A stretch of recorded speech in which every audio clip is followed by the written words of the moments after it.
Okay. Hey. Hey guys, how's it going? If you ever wonder what I look like with long hair, this is it right here. I figure I'll try this on, and the reason why I'm starting this video with this fanny pack on is because, well, I'm going skiing next month, and I want to bring camera with me so I can record some video, take some pictures, do a little vloggy. Got to put the GoPro in there. Going to Park City, Utah. And I don't want to wear a backpack, because you get on a chairlift, the backpack, you got to take it off every single time. It's a pain in the butt. It sucks, right? And so I need something I can ski with, and, you know, put this behind my back or whatever it might be. Maybe get rid of this big belt thing right here. But yeah, that's what I'm thinking. So we'll see. See if it works out for me. All right. The reason why you clicked on this video is not to see me screw around with the Moment 6-liter bag, which is what I just did. Let's talk about gas updates. We're approaching the end of the year. Decisions are being made, maybe incorrect ones. I don't know, but I want to tell you where I'm at. So I have sold the Sony A7 IV for the second time, or returned. I returned it, actually. I had an extended return policy with Best Buy on that one. I did return that. Along with the Tamron 20-40. What else did I have? Other lenses. And the only lens remaining is this Zeiss Batis, right here, whatever this thing is, Zeiss Batis 1.8. This lens is really good. Really good. And the reason why I sold that camera, or returned it, is because it's just too obvious. Like, it's technically the best image producing camera that I have.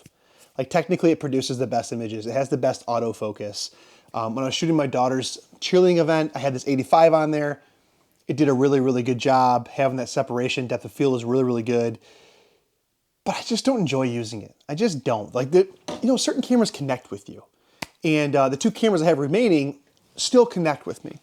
And so one of those is this right here, this Fuji XE4, specifically the 27mm 2.8 weather resistant lens on there. Got the little grippy thumb grip. I like it a lot.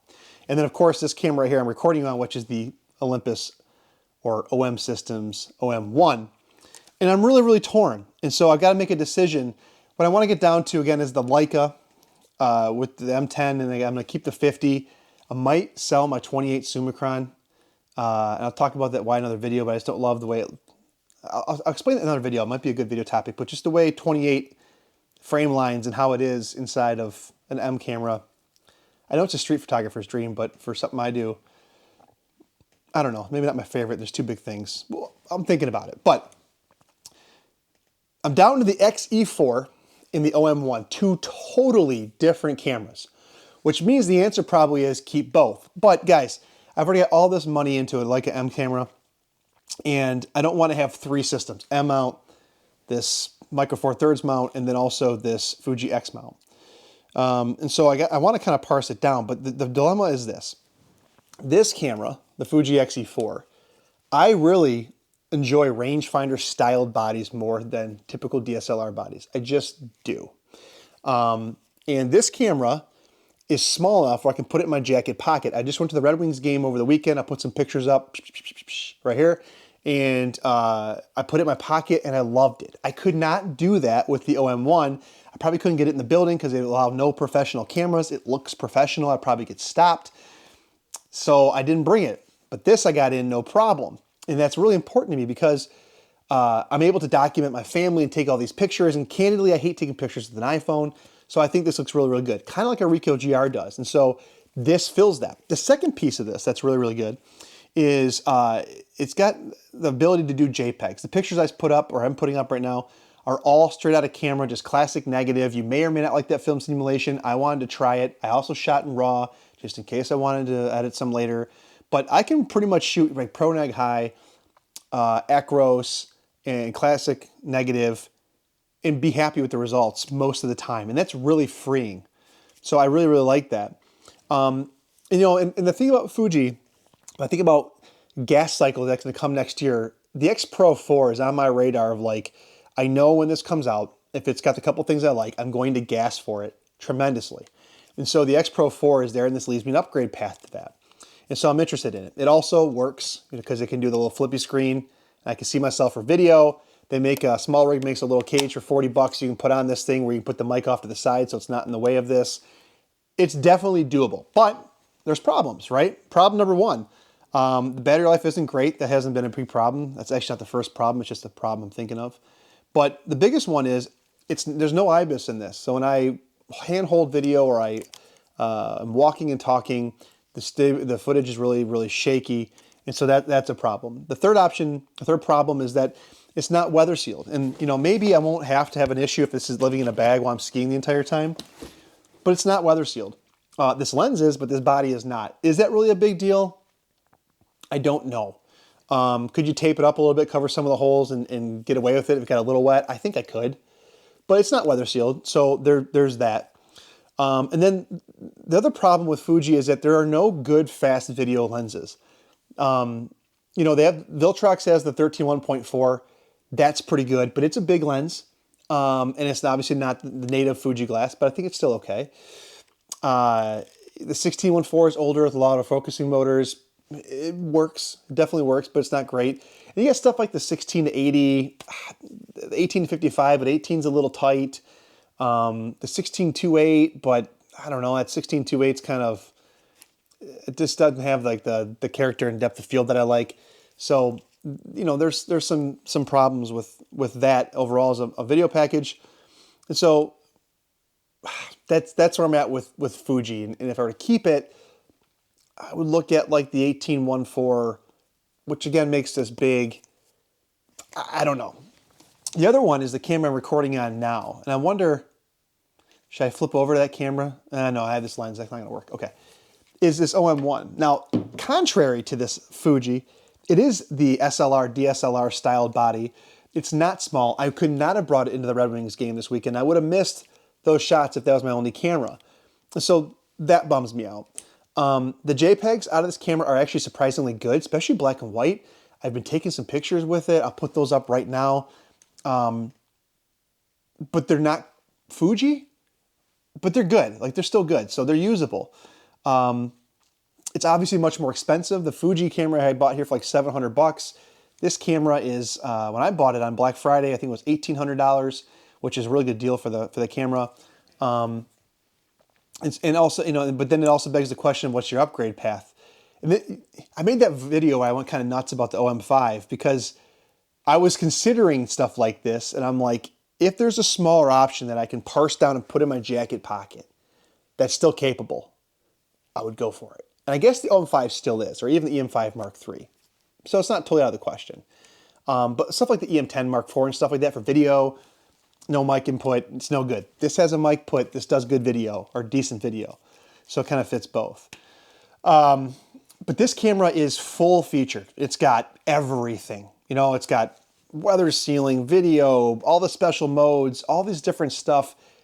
You don't have to worry about anything with this camera. It's really, really, really good.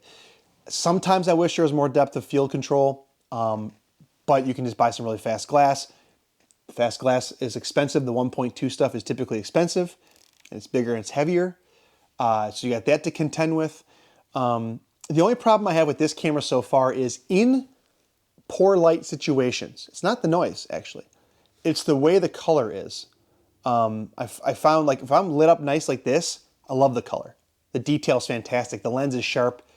It's awesome. Should I take this hair off? It's getting hot. It's getting real hot. Okay. It's awesome. It's fantastic. But when you get into like a basement that doesn't have as good a lighting, it gets a little muddy, right? And I noticed from the Sony especially, the Sony could still handle it. I have to do a lot of work to kind of contain that, and it's just the files aren't as good. So that's a bit of a problem. Of course, you can always bring flash, and so you get around some of the light stuff. It's a small niche problem in my opinion. But other than that, this camera is really, really good. It just really comes down to the size. Can I sneak these into a concert? Can I bring this with me anywhere and make it an everyday carry? If I did, I'd have to have a sling on my all the time. This is a 6-liter. I also have a Peak Design 3-liter. 3-liter is better for something like this. And so I really wanted to get down to one, but I can't decide. The Sony's gone. You guys are probably all going to be like, what the heck? That's a really stupid decision. But this OM1 feels better in my hands. It feels way better built. Everything from the dials, to the knobs, to the materials, to the everything. This OM1 is a premium camera, and I just can't decide. And so that's the gas update. That's where I'm at. And depending on what I decide, I'm going to buy lenses for that system, right? 17-1.2, a 45-1.2. I think that would get me through for what I need mostly. And then maybe down the line look for like a telephoto lens. In this case, maybe it's the 16-1.4, the 18-1.4, 56 or something like that. But this is a more complete camera than this. It's just that this I can put in the pocket. I can do that. It's nice. Camp brings in the Red Wings games. So there's some niche use cases, niche use cases that don't fit. Okay, real quick, I picked up some used lenses from Adorama. This is the Lumix Leica 25mm 1.4 Sumalux or whatever. I'm going to do a video probably following up to this one tomorrow. This I got used for copy for like $200, and I'm really liking the images coming out of it. It's doing really, really well. It's a little bit slower to autofocus, whatever, but like the black and whites, it has a little bit of a Leica look. I hate to say it, but it kind of does.